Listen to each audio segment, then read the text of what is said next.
अब समास को पहले कहानी के माध्यम से याद कर लेते हैं, उसके बाद इनके भेदों की चर्चा करेंगे। देखिए, एक कहानी सुना रहा हूं छोटी सी, उसके माध्यम से हम समास के 6 भेद याद करेंगे, आपको भी अच्छी तरीके से याद हो जाएगा। ध्यान लगाकर सुनिएगा जरा। चलो करते हैं प्रारंभ। एक होता है पुरुष। क्या होता है? पुरुष। पुरुष यानी कि आदमी। आदमी होता है, आदमी के मन में क्या जागते हैं? भाव जागते हैं। क्या जागते हैं? भाव जागते हैं। विभिन्न प्रकार के भाव आते रहते हैं। मनुष्य के मन में सहज सी बात है, आते ही हैं भाव, तो भाव आते रहते हैं।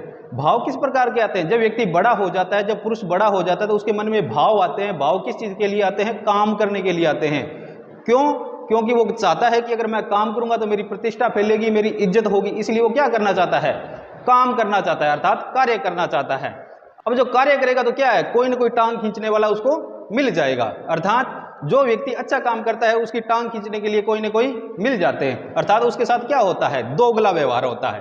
कहानी को ध्यान से सुनिए, उसके बाद में हम इसके भेदों की चर्चा कर लेंगे। कहानी याद होगी तो आपके भेद याद हो जाएंगे चुटकियों में। चलिए चलते हैं। क्या होता है उसके साथ? दोगलापन होता है। क्या होता है? दोगलापन होता है। दोगलापन होता है तो वो थका हारा घर पे आ जाता है। घर पे आने के बाद क्या उसके दिमाग में पता नहीं क्या क्या चल रहा होता है, तो वो क्या करता है? द्वंद्व करता है। क्या करता है? द्वंद्व करता है, लड़ाई झगड़ा करता है। क्या करता है? लड़ाई झगड़ा करता है, द्वंद्व करता है। किसके साथ करता है? घर पे कौन होता है? बहुएं होती है, बेटियां होती है, उनके साथ क्या करता है? झगड़ा करता है। झगड़ा किससे करता है? बहू बेटियों से झगड़ा करता है। तो ये छोटी सी कहानी थी। अब आपको समास अच्छी तरह याद हो गए होंगे, नहीं हुए तो देखिए। सबसे पहले किसके मन में भाव आए? पुरुष के। पुरुष से क्या हुआ? तत्पुरुष समास। पुरुष से तत्पुरुष समास। क्या आए? भाव आए, तो भाव से अव्ययी भाव समास। भाव से अव्ययी भाव समास। उसके बाद किसकी इच्छा हुई? कार्य करने की इच्छा हुई, काम करने की इच्छा हुई, तो क्या हो जाएगा? कर्मधारय। कर्मधारय, कर्म करने की इच्छा हुई, काम करने की इच्छा हुई, एक ही बात है। कर्म करने की इच्छा हुई यानी कि कर्मधारय। तो जैसे ही काम करेगा तो क्या? लोग टांग खींचेंगे, टांग खींचेंगे, अर्थात उसके साथ दोगलापन होगा। दोगलापन से द से याद रखेंगे क्या? द्विगु समास। दोगलापन द से क्या याद रखेंगे? द्विगु समास। और जैसे उसके साथ दोगलापन होगा तो घर पे आएगा। घर पे आने के बाद क्या करेगा? द्वंद्व करेगा, तो द्वंद्व से द्वंद्व समास। कौन सा समास? द्वंद्व समास। और बाद में क्या होगा?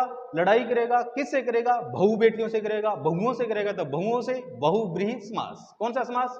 बहुव्रीहि समास। तो ये 6 भेद थे, अपने 6 के 6 आप अच्छी तरह याद कर लेना इनको। अगर फिर भी नहीं समझ में आए तो ये छोटी सी स्टोरी एक बार फिर सुन लेना।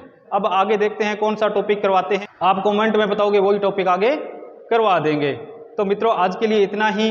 इस साइड आपको प्लेलिस्ट दिखेगी और इस साइड आपको मेरा लोगो दिखेगा। यदि आप मेरे चैनल पर नए हैं तो इसको टच करके आप क्या करिए? मेरे चैनल को सब्सक्राइब कर लीजिए, ताकि आने वाला नोटिफिकेशन आपको टाइम टाइम पर मिलता रहे। तो मिलते हैं नेक्स्ट वीडियो में, तब तक के लिए नमस्कार।